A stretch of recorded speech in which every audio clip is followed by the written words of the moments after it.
Want to know how to play your first battle in Raid Shadow Legends? Well, no worries. In this video, I'm going to show you an easy step-by-step guide on how you can do it.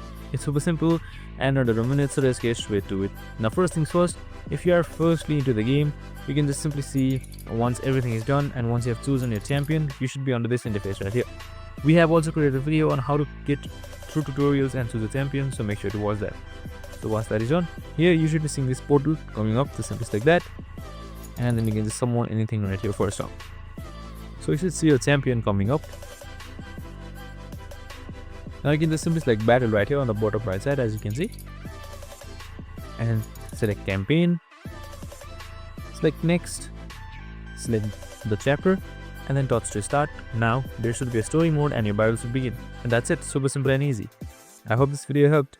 If it did, make sure to like, subscribe, and tune in with us for more of these videos. See you in the next one.